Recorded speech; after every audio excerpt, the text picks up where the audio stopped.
Welcome to HQ Spotlight right here on CBS Sports Network. I'm Tommy Tran. It is a Monday, and if it's a Monday, you know what that means here on this program, Mock Draft Monday, as we near the NFL Draft in Green Bay. Just over a week away, 10 days to be exact.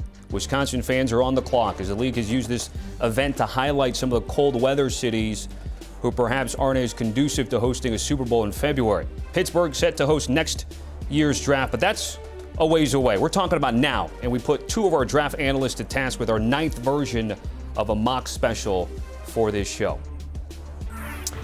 So let's bring them in. Mike Renner and Emory Hunt with you for an hour of power here on CBS Sports Network. So we did this thing where our producer basically flipped the coin in terms of draft order, and you guys are going to be our GMs all the way through the first round. Mike, you had first word, first pick. Tennessee Titans going with Cam Ward first overall. Yeah, this one's a no-brainer. At this point in the process, I've been banging this table ever since the season ended. He is just the most talented guy. And I don't care if, Ryan Callahan's scheme isn't necessarily what Cam Ward did at Miami. When you got a talent like Cam Ward, you switch your scheme to take advantage of this guy's strengths. So this is step one. Step two comes in rounds 2 and 3, getting him some talent at wide receiver, some guys to throw to. But this is a good start for the Tennessee Titans. A lot of hope for that franchise. Yeah, I always say talent supersedes system. And at the end of the day, when you, like you said, if you have a talent, then that's your system. And so when you get a guy like Cam Ward, who has been getting better each and every season, dating back to Incarnate Word, he has that dog mentality about him. He'll do fine in Nashville. All right, they're taking a look at the highlights from his pro day, which really solidified that top spot. All right. So that means Emory gets to go second. That goes with the Cleveland Browns. And folks, if you're just joining us, Emory has been on brand with his pick throughout the entire draft process here. And it's Shedeur Sanders at 2. Emory, you've talked about it. You said he's never going to get past 2 in your eyes. Yeah, I got 4 words. Joe Flacco and also Kenny Pickett. To me, that screams Shedeur Sanders. I don't care what people are talking about. If it's just about the football, give me one of the best quarterbacks in the draft class that to me is the most pro-ready since Andrew Luck. When I'm talking about pro-ready, I am talking about how he plays the position, how he was brought up, working with Tom Brady, Jeff Blake, and also Brett Favre had a hand in there as well, going to smaller programs and leading those guys to prominence in Jackson State and going to a downtrodden program in Colorado. He has shown you time and time again. And oh, by the way, the cherry on top is that he is Deion Sanders' son, the son of a NFL Hall of Famer, Pro Football Hall of Famer, NFL legend. He has been in the spotlight, playing a spotlight position. He is battle tested. He is ready to go day one, more so than those 4 names I gave you on that depth chart. Emory, I hope you have some money on this because the odds are getting longer and longer. But you've been banging this table, and I see the rationale. My rationale is I would go Abdul Carter personally. I think if I have the chance of 5 years, because they assigned Myles Garrett to a 5-year extension now. Myles Garrett and Abdul Carter, theoretically 2 of the top 5 edge rushers in the NFL for a 5-year stretch. That could win you a Super Bowl. That's what the Denver Broncos had when they won one. They weren't winning because of Peyton Manning. So to me, that's where my mind goes, just because of how dominant I see Abdul Carter's tape. But the need at quarterback is obvious. I do expect a kitchen sink approach. If they don't draft one at number 2, they will be drafting one likely on day 2. All right, let's get to 3 where they have the New York Giants slotted there. Mike, you had talked about odds here. Travis Hunter, in terms of the 2 slot, was getting some money, leapfrogging Abdul Carter Jr. here. In this mock draft, you've got the Giants taking the 2-way star. Why are they taking him? Where are they playing him? I think you're playing him at wide receiver. You obviously got to give Deonte Banks, your first-round pick of a couple years ago, give him one more year to see what he's got. You signed Paulson Adebo. You have Andrew Phillips. That cornerback group is good. But you put Travis Hunter next to Malik Neighbors, that is a scary combination for opposing defenses. And oh, by the way, they got a couple other guys there in their receiving core that run the 4.3s and the low 4.4. So it is a fast, it is an explosive. And with Travis Hunter's ball skills, this could be, even with Russell Wilson or Jameis Winston at the helm, it still could be one of the best offenses in the NFL. And I just go, if it's a decision between quarterback or a guy like Travis Hunter here, Travis Hunter saves your jobs. He has the potential to, year one, get you to where you want to go and put this offense into a realm that it just wouldn't without a guy like that. I think he is a truly special number 1 type of wide receiver, so that's why I'm playing him. It was fun watching him run routes at Colorado showcase, as they called it. They're taking passes there from Shedeur Sanders. So we move on to number 4, the New England Patriots, who spent a lot of their cap space, most of it on defense, Emory, here. And you're going tackle. Which tackle you're going with here with the 4th overall pick? Will Campbell out of LSU. And the reason why, you touched on it, Tommy, they spent a lot of their free agent bucks on defense, and a big part of that was so they can go into the draft and get one of the best players out there. And to me, yes, you can make a case for a wide receiver, you can make a case for any other offensive skill position, but man, the best offensive tackle on the board in my eyes, Will Campbell. Go and grab him with that 4th overall pick, and now you're fortifying your point of attack out there in Foxborough. There's a look at Will Campbell's college career as we move on to the next pick, the Jags at 5. Mike, if you get Abdul Carter at 5, I think Jags fans would be pretty happy in Duval County. Oh, I'd sprint in this card, even though it's not a need. Right? You have Trayvon Walker, you have Josh Allen. Those guys were both, top 6 picks in their own right. But Abdul Carter is so good that I'm just like, I'm completing this trio, and all 3 are going to see the football field in some way, shape, or form. Trayvon can play inside on 3rd downs. You can move Abdul Carter around to off-ball linebacker if you want. He played that up until this past season. So this is a situation where if he falls to 5, you just take him because he's too good, right? It's not that it's a need. It's just that this guy's so talented that I know he's going to be a special player at the next level, barring like some unforeseen injuries or things of that nature. So you watch his tape this past year, and it's difficult to believe that was his very first of playing defensive end in his career. The comps to Micah Parsons, given their sort of historical trajectories, starting at off ball, going to on ball, they're not crazy because this guy is a special, special player. And then let's move and end this segment here with the Las Vegas Raiders. Emory, they went all in on Pete Carroll and Geno Smith. You have them getting a weapon in Tet McMillan to help things out with the Raiders. Yeah, I can't. We've reached a part of the draft process where the guy that we liked in the summer is no longer able to play football, right? So Tet McMillan is a number 1 option. He has elite level hands, great catch radius. They need a big dog at wide receiver out there in Vegas, and this gives Geno Smith a nice security blanket that can win above the rim, but also can take a short pass a long way. All right, that is the first segment here, picks 1 through 6 on HQ Spotlight. Still much more to come, but before we do, guys, sit tight. Here's a recap of 1 through 6. Cam Ward, Shedeur Sanders goes 1 and 2. And then things get spicy with Travis Hunter at 3, Abdul Carter at 5, and then Emory picking the Raiders. Las Vegas going with Tet McMillan at 6. All right, we'll hit a break here on the show. When we come back, 2 running backs set to go in the next 6 picks. So where does Ashton Jeanty and Omarion Hampton end up? Find out.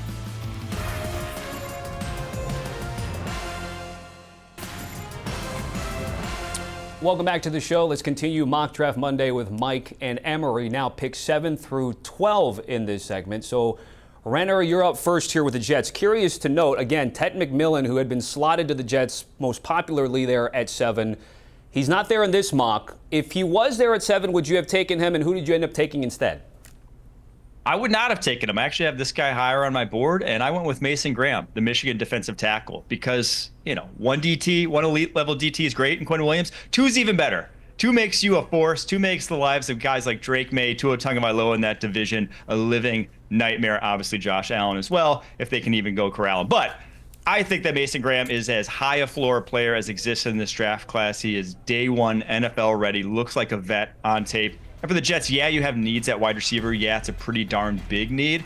But day 2 is a fruitful area to find wide receivers, especially that top of the 2nd round area where we've seen so many guys in recent years hit big at the wide receiver position. So Mason Graham, like I said, it's just a guy that is going to be a plug-and-play starting defensive tackle. Lost Javon Kinlaw this offseason. This is an upgrade from Javon Kinlaw. Let's go from 7 to 8 where the Panthers have that selection. And Emory, you're also going with a defensive lineman with this pick. Yeah, I'm willing to gamble on Shemar Stewart. Carolina needs someone to get after the quarterback. And I know the production is not there for Stewart as many would like, but I always like in his situation to Rashawn Gary, where the pieces look better than the productivity out there on the field. But he's been a much better pro than he was in college. And I see that for Shemar Stewart. Tremendous athleticism. You put him in a situation where he can just go and get the quarterback, he's going to do that just fine. We saw glimpses of that at the Senior Bowl. I know that viral clip that passes around where he was in the backfield before Emory Jones was out of his stance. More stuff like that can happen at the professional level. Okay, let's get to 9. The Saints, Jalen Walker out of Georgia, Mike. Yeah, the Saints have kind of, with Brandon Staley as the new DC, they're going from a 4-3 to a 3-4. So I heard in the billing that they are, coveting more different body types. You think of the guys they've drafted in the first round defensive end, guys like Cam Jordan, guys like Marcus Davenport, these big, long defensive ends. They said no more. We're going after these younger, undersized guys who can really be these hybrid sort of edge rushers in today's NFL. And that's Jalen Walker. The guy played off ball, he played on ball, and whatever he did, he rushed the passer at an elite level. The guy attacks. And if you talk to people in that building at Georgia, they just rave about this guy's personality. He lights the room up every single time he's in it. And that's just a guy I want in my building. If you're the Saints right now trying to hit reset, this is a great cultural reset piece for you. Emory, as our resident NOLA guy, you're good with this? The Derek Carr news certainly here. Where would you have gone with 9? That's a great fit because the Saints need playmakers. You could have gone receiver, or you could have gone offensive line. Jalen Walker, he can play all 3 linebacker spots. I'm fine with that. And quarterback, they got Spencer Rattler already. And we know NFL defensive coaches have spoken highly last season. So give a young guy a chance to go out there and play, because if Shedeur Sanders falls to 9, then the Giants and also Browns made egregious mistakes. As again, on brand with you saying that Shedeur should be a top 2 pick. All right, right back at you, Emory, at 10. The Bears, they beefed up the offseason on that offensive side of the ball. Maybe a good reason for them to take a running back in Ashton Jeanty here. Yeah, and here's the reason why. I think the Bears are sitting in a catbird seat, because now with the Saints potentially talking about an Ashton Jeanty, the Jets talking about an Ashton Jeanty, which would be crazy because that means you're moving off on another running back. But the Bears could be in prime position for someone to either come and get this 10th pick, or for them to go move up, because they have a lot of holes that were already filled via free agency. So they get the cherry on top piece offensively with a guy that pairs up perfectly, in my opinion, with DeAndre Swift. Someone that just breaks tackles. You can't explain why he's good, but he's just good. And this is Ashton Jeanty to the T. And Ben Johnson's already moved off of DeAndre Swift once. He did it in Detroit because what he wants is an elite level running game. Sure, you could have a good running game with a second, third round running back, but if you have Ashton Jeanty and the offensive line now that they've put in front of him this offseason, that's an elite level running game. And then everything else builds off of that. So this is right up Ben Johnson's alley. I fully expect them, if it's not this pick, one of those 2 early second rounders to be a running back, because they want a high end, top 5 sort of run game in the NFL. And that comes to fruition. Everybody thinks the next Bijan Robinson, Jahmyr Gibbs type of player right out the gate. So right there, we're through 10 picks. If we get to 11, Mike, throw it right back at you. The Niners had a lot of people peg James Pierce Jr., an edge rusher there, but you're going with a different edge rusher in Mike Green.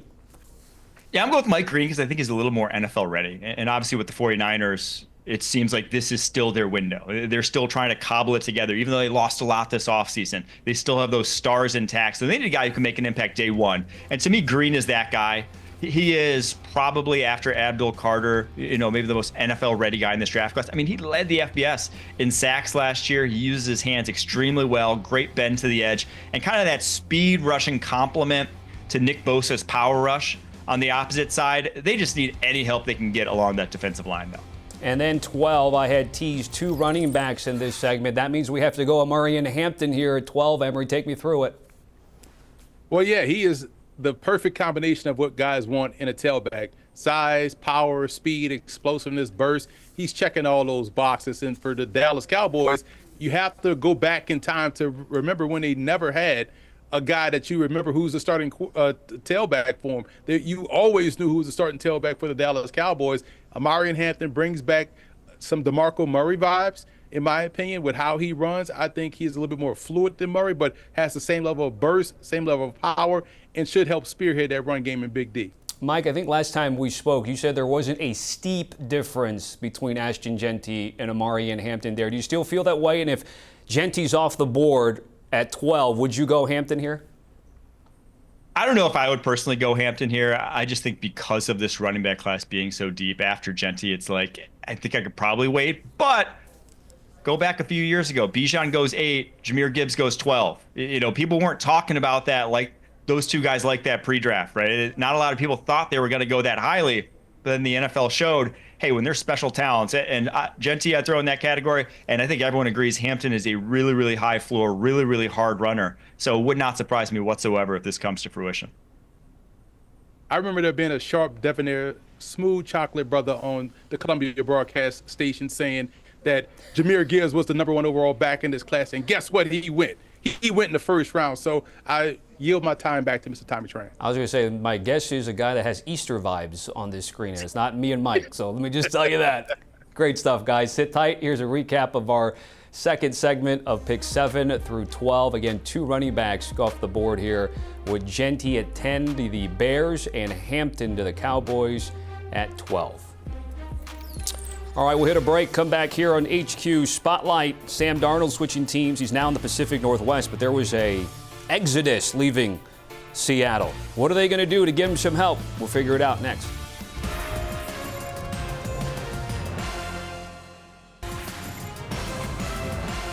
All right, time to go 13 through 18 here on HQ Spotlight on Mock Draft Monday with Mike Renner and Emory Hunt. Renner, you're up here. Dolphins, Derrick Harmon, the Oregon prospect here at 13.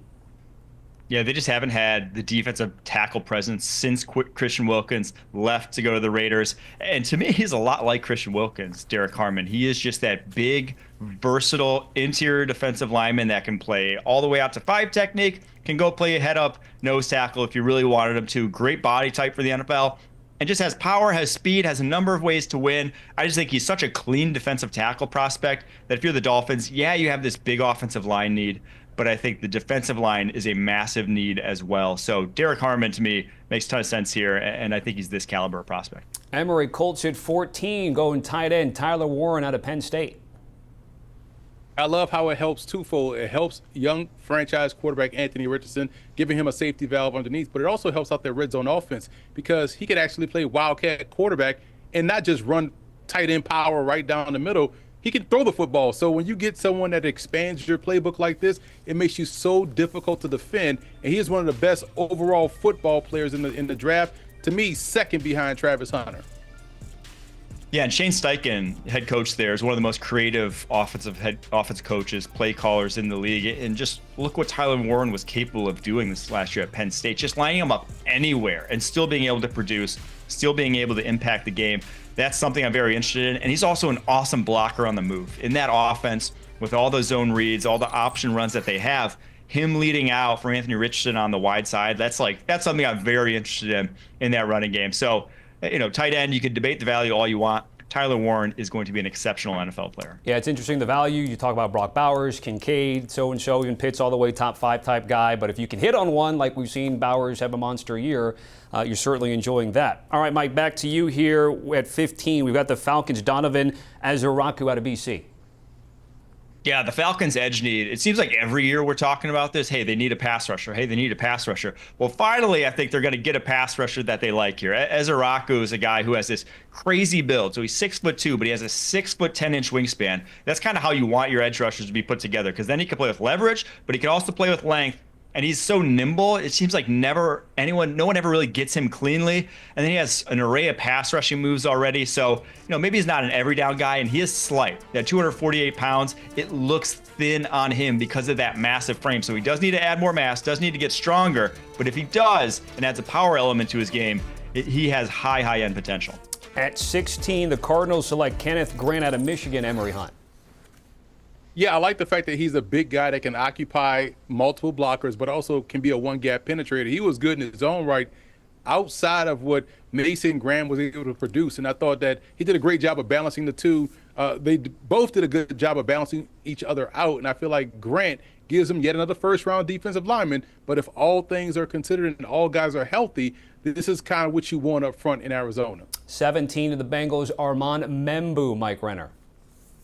This is one of those, he fell to us, let's just do it sort of picks, right? It's not a massive need. I don't think anyone's really mocking this one a ton, because obviously he played right tackle at Missouri. 3 years of that. You have Amarius Mims at right tackle. But I think with that body type, he could very easily slide in at right guard, which is your biggest need right now along the offensive line. And that's an imposing right side of the offensive line. You got two guys that go 330 plus, that are athletic freaks, that can just cave in a double team.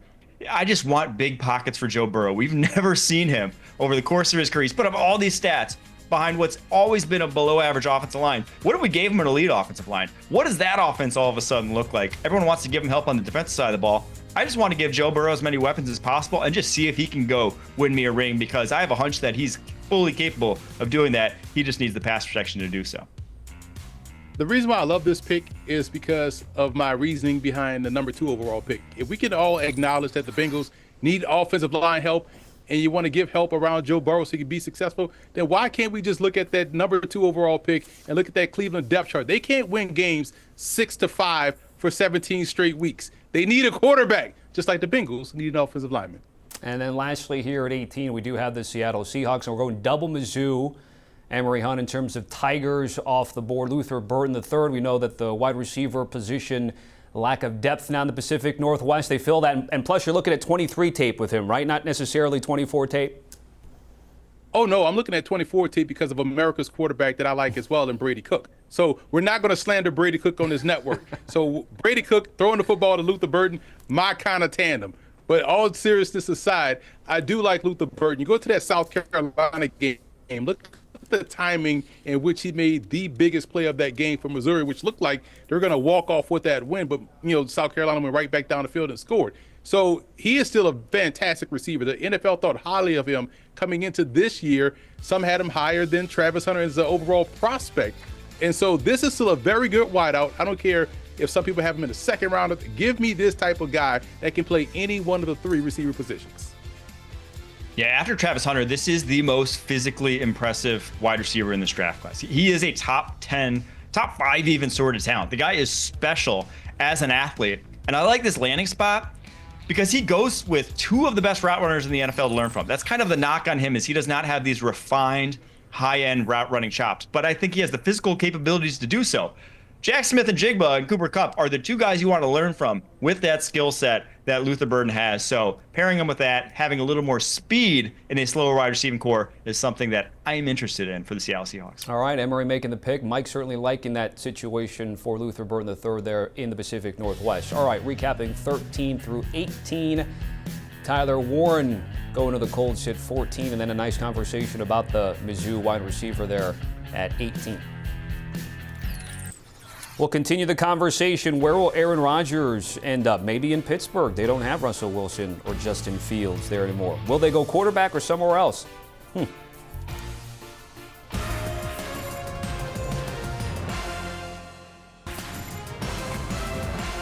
We've entered the 19 through 24 portion of this mock draft. Mike Renner, the Bucks, Malaki Starks out of Georgia, the defensive back.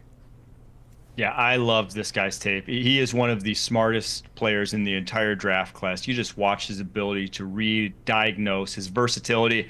Putting that guy next to Antoine Winfield Jr., who's already himself like a top 5 safety in the NFL, that's just going to eliminate deep plays. You're not going to give up big plays with those 2 guys roaming over the top. There's not a lot of holes on this Bucs roster. It's a very good roster, so you got to chase some high-end guys. And Malaki Starks has high-end ability. I don't care what his 40 time was. I don't care about his combine testing. Blip on the tape. This guy knows how to ball. Let's get to 20. And Emory, you have the Denver Broncos getting Bo Nix some help. Yeah, that's the thing. When you draft these quarterbacks, I never understood teams that try to go everywhere else except the skill position. So get him more talent out there in Emeka Egbuka. I know these Ohio State receivers, they seem to be a part of a factory. You don't know if he played with Terry McLaurin or Terry Glenn, but you know he's a good receiver, right? Because that's what they produce out there at Ohio State. And to me, giving Bo Nix a catch and run threat that can win short, intermediate, or even deeper down the field, but he doesn't have to win deep down the field. He's going to take it deeper down the field because of his speed after the catch. I'm a big fan of this selection and fit for Denver. Yeah, I love the fit because Egbuka is so NFL ready, one. Like, he's a guy who day one can be your number 2 outside of Cortland Sutton, make a really big impact. And 2, just like the savvy he has. You just watch Bo Nix play, and his anticipation, his ability to throw over the middle of the football field shows very early on. But he's got to have a guy he trusts to do it. Emeka Egbuka is a guy who's going to build that trust very, very early on. He is very savvy. And so going to Denver, I think he's just what the doctor ordered. Let's go from a Buckeye to a Wolverine here, Mike. You do have the Steelers. We talked about it. You don't have them going quarterback here. You got to do Will Johnson here, the cornerback there from UM. Yeah, definitely a press, larger type of corner. I think he's going to fall a little because of the turf toe this past year and the fact that he didn't test pre-draft when he has some concerns about his athleticism. But if you put him across from Joey Porter Jr., not a lot of wide receivers are going to be getting into their routes very quickly. I'm putting those 2 guys at the line of scrimmage, play after play, and just saying, try to get around us. I think that cornerback duo would be the most physical cornerback duo in the NFL, and that just screams Pittsburgh Steelers to me. Word on the street, he's got a private workout today, by the way, timely for this mock draft Monday. Emory, would you go Will Johnson here, or would you go quarterback? They tried with Kenny Pickett a few years ago, didn't work out for them. Yeah, I would entertain a quarterback for sure, because Will Johnson, to me, already has the best ball skills in Pittsburgh secondary. So he could turn the ball over. I get that, I love that pick. But if I'm going Pittsburgh right now and how their roster looks quarterback, I would lean more toward the guy that will need a little bit more grooming, and that would be Jalen Milroe, because now you can put him behind what we think is going to be an Aaron Rodgers-led Steelers offense while he's getting groomed behind on his footwork, his short area accuracy, all of those things you can work behind the scenes with and still have a package for him moving forward. Let's get to the Chargers, year 2 under Jim Harbaugh, coming off that postseason appearance. Right back at you, Emory here. Jihaad Campbell, the linebacker out of Alabama. Insane athleticism and versatility. He's an edge guy. He's a guy that can play on the inside as an off-ball linebacker, 3-4-4-3 scheme diverse. I love how he's able to get from the point of attack back deep in his zone drops, whether it's hook to curl or curl flat with fluidity.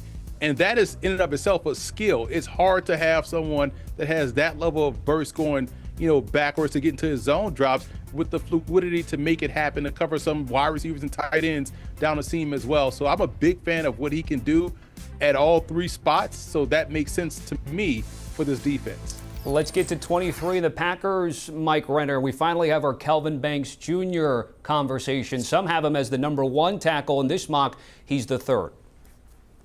I have him as the number 1 tackle. I think this guy's exceptional. To me, he's a top 10 player in this draft class. And for the Green Bay Packers, yeah, you have Rasheed Walker at left tackle. Yeah, he's been great for a 7th-round pick.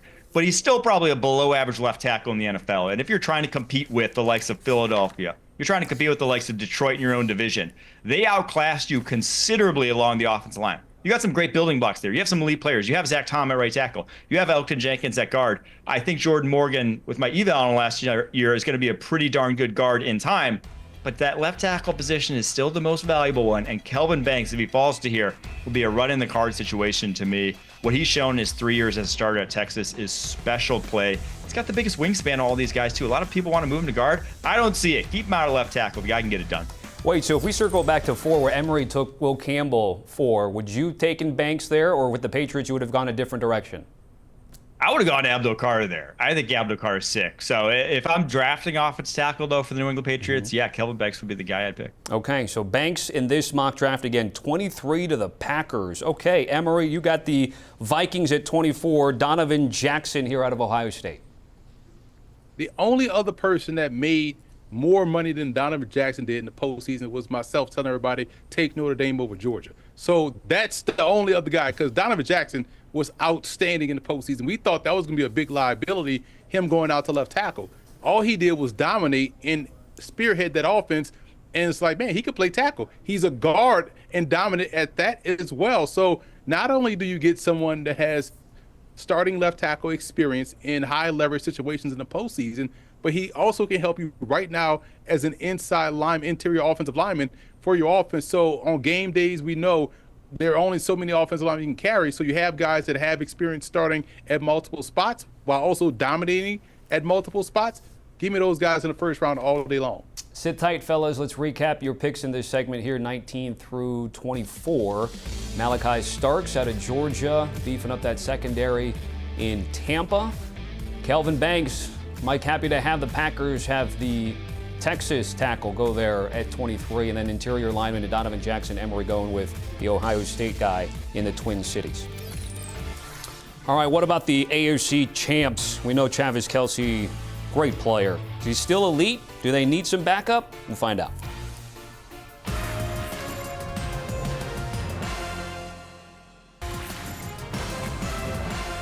Time to tackle 25 to 32 with Mike and Emory. The Houston Texans are on the clock. Mike Renner going with Josh Simmons at 25. Yeah, he very well could have if he hadn't torn his patellar tendon. He could have been a top 10 pick in this class. His tape before that Oregon game might have been the best tape of any offensive tackle. The guy was smooth. He's patient. He has all the tools you could want.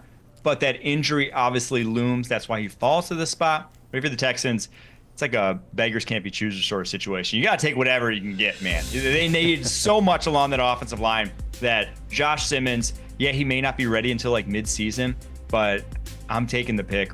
It's a future, it's a forward-thinking sort of pick, and this offensive line, again, just needs all the help it can get. You shouldn't be done here. You should be addressing it on day 2 as well. Got to protect C.J. Stroud. Rams are up next at 26. ECU guys, Shavon Revel, Emory Hunt.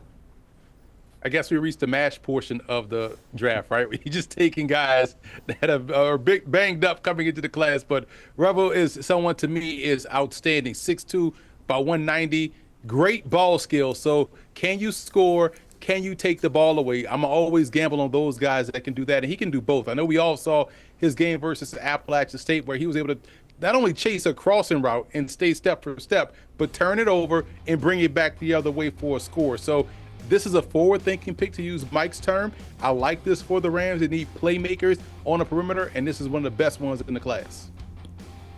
Yeah, and the Rams are one of these, new age analytically based teams that go based off of GPS times, not necessarily 40 times. So him not testing, him not being completely healthy isn't a massive deal to them. They're going to take the edges wherever they can get them. And with how much zone they play there on the back end, his ability to see through the wide receiver to the quarterback with that massive wingspan and those elite traits that he has, he's going to get a lot of picks in that defense. Mike, just to follow up, you said, was it GPS time over 40 time? Is that what you said? You mean like he just has good angles, good angles and getting to the...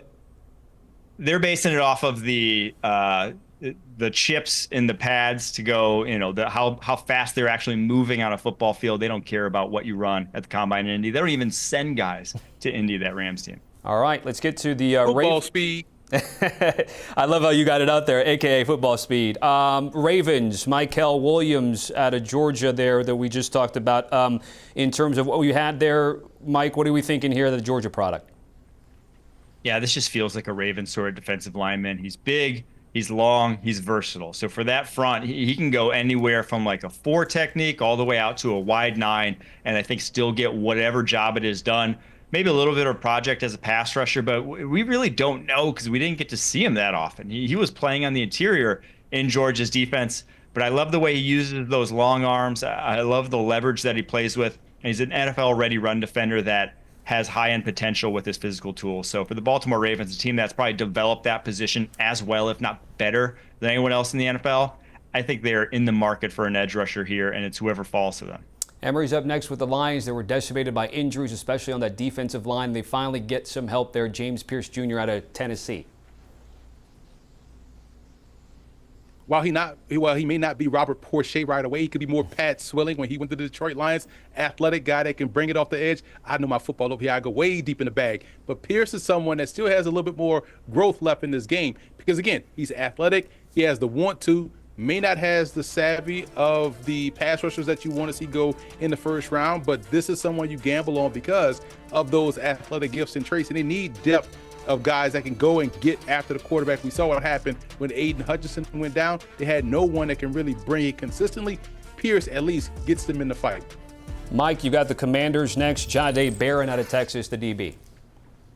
Yeah, if they pick Jahdae Barron here, wide receivers are going to be cowering in fear before they head to face the Commanders with the secondary that they have right now. Marshawn Lattimore, Mike Sainristil, Jahdae Barron. These guys play feisty. They are not going to let you have a moment apiece on that football field all game long. I'm not sure if he slots into the slot or if it's Sainristil that goes in the slot. Either way, both those guys have shown they can play in the slot or outside. It's kind of the one missing link in that secondary right now. Jahdae Barron fills it as well, if not better, than anyone else in this draft class. Emory, you've got Buffalo at 30. Trey Amos, how does he fit in that Sean McDermott defense?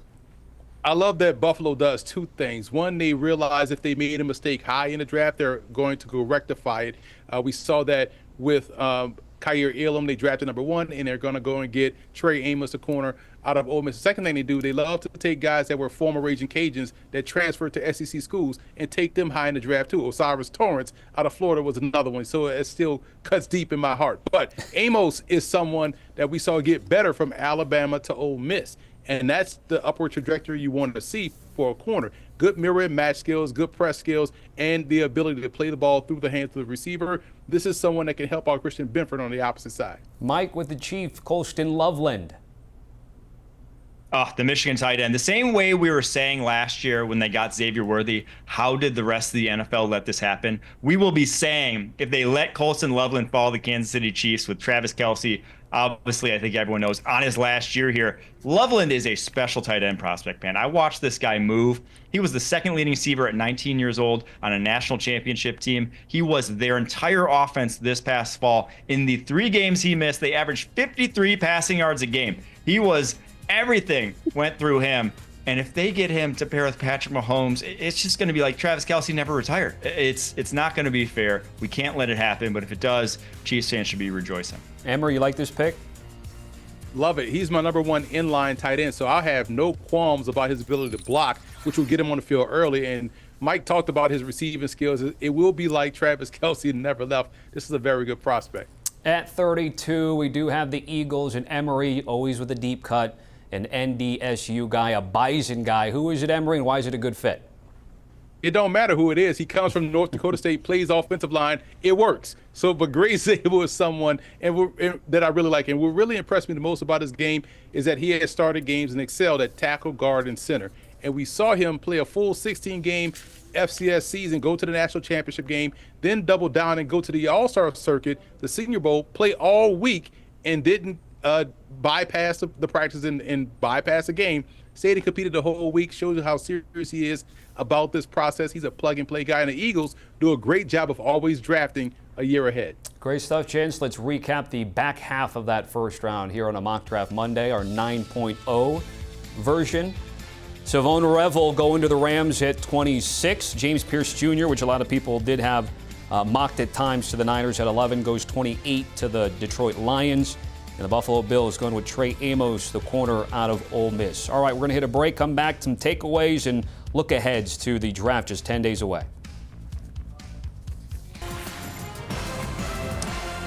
Home stretch time here on HQ Spotlight, a Mock Draft Monday with Mike Renner and Emory Hunt. Guys, so we just finished a first-round mock where you guys were the GMs ping-ponging back and forth. And because Mike went first in every segment, Emory, I'm going to give you first word. In terms of the flow, how did it go for you? Did Mike steal anybody from you right before you were about to take that guy? No, honestly, I thought it went really well because when we worked on this mock, as we're going through it, you're like, that makes a lot of sense. And you're already starting to think about what you have to do as a GM, and it just flowed really well. So I had no issues with the mock. There was no real off-the-wall surprises, and I thought it went really well. Maybe it's also because we knew he was going to go Shedeur too, by the way, Mike. What about you? I think the biggest thing is that after all 32 picks were done, there's a handful of guys where I'm like, damn, whoever's sitting at the top of round 2 is in luck. Guys like Tyler Booker, the Alabama guard, didn't go in this first round. Guys like Matthew Golden, the Texas wide receiver. So for all these 32 picks that we just had, if you are the Titans, if you're the Browns, if you're the Giants sitting there at the top of the second round, I think you're going to get 2 darn good players in this draft class. It may not be top heavy, but at the top of the second round, there is some good depth to this class. Emory, you got some names for me? Maybe ones that are even a deeper cut than what Mike gave us here? Oh, there's a couple, man. You think about A.J. Gilly and Keon Martin, both Raging Cajuns. Obviously, I'm going to go there first. Go watch A.J. Gilly's game against Marshall as he introduced Mike Green to the beautiful Bermuda grass of Cajun Field all throughout the ball game. So that's one. Carlin Vigor is a corner out of UL Monroe. Keep an eye on him, 6'2", 190. Very much Richard Sherman-like in how he plays the game. Corey Black, Oklahoma State, getting a lot of buzz around the scouting community. And one more, a quarterback, Chandler Rogers, tremendous talent out of Cal, 6 feet, 200, runs 4.5, low 4, high 4.4s. Great on the move, great athlete, underrated, under the radar QB prospect. All right, and speaking of quarterbacks, by the way, Jackson Dart was a popular name thrown around at the Combine, potentially a third quarterback in the first round. Maybe a team drafts and trades up so they can get that 5th-year option. Mike, what do you think about Jackson Dart at the moment? To me, I just think he's a day 2 guy. And unfortunately, there's only so many landing spots where it's like Pittsburgh, are they going to burn a draft pick on a first rounder when Will Johnson's sitting there? And that can really improve your roster this year, right? You have Aaron Rodgers, you're trying to make a Super Bowl. That's why he would sign there. Will Johnson can help you do that. That guy's an NFL-ready corner. Someone like the Los Angeles Rams could be in the market for like a replacement for Matt Stafford, but is Jackson Dart doing that much more for you than maybe some of these other developmental quarterbacks that you can get in the 3rd or 4th round? So with so few teams, I think, willing to pull the trigger on a quarterback, I just would be surprised if we saw him sneak his way in. We saw Jackson Dart throw 3 American interceptions in the final 2 minutes of a ball game that they needed to win to go to the postseason. And that's pre-tariff interception. So the value was high back then, right? Can you imagine if Shedeur Sanders threw 3 picks in 2 minutes with a chance to go to the postseason, how America would respond? No, you can't, because it wouldn't have happened. So that's why I think, to Mike's point, Jackson Dart is a very good, solid prospect on day 2, maybe even early day 3.